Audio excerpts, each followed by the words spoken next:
Денот Д за законот за јавно обвинителство. Закон кој со месеци седи заглавен кај преговарачките тимови на власт и опозицијата.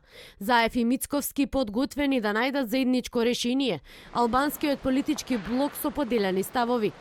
Преговорите за законот за јавно обвинителство со кој треба да се реши судбината на СЈО заглавиле околу бомбите. Суштината е дали прислушуваните материјали ќе се користат како доказ или не, тврди премиерот Зоран Заев пред лидерската на која со првиот опозиционер треба да ги приближат црвените линии за законот. Според Заев, суштинско прашање не е барањето на опозицијата во врска со постапувањето на предметите на СЈО по 30 јуни 2017 година, туку дали бомбите ќе се користат како доказ или не.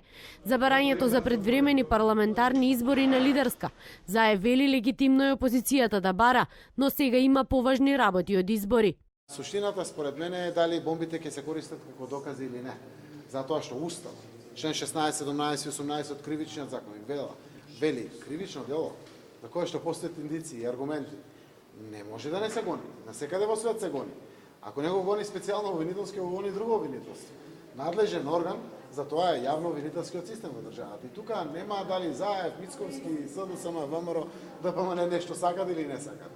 ВМРО ДПМН не отстапува. Мицковски ќе побара од Заев и распишување на предвремени парламентарни избори.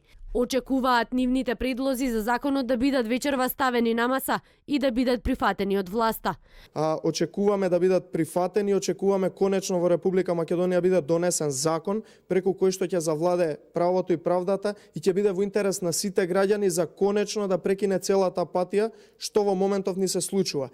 На форматот на средбата реагираа од Алијансата за албанците. Од партијата велат не отстапуваат од ставот. Најдобро решение би било заедничка политичка маса на сите политички сили во земјата.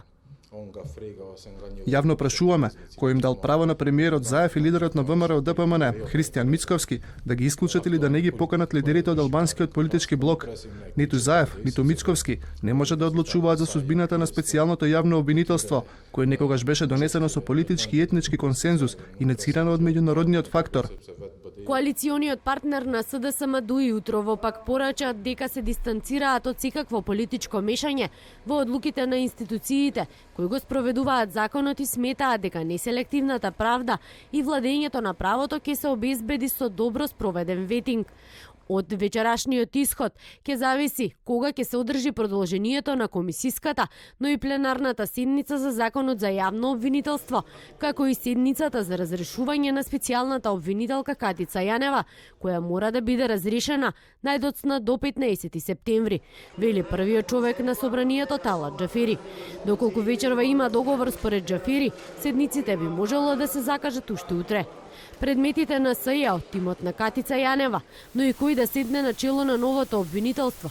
Заев и Мицковски вечерва треба да ги договорат клучните прашања околу законското решение, за кој договор досега не успеа да постигнат преговарачките тимови.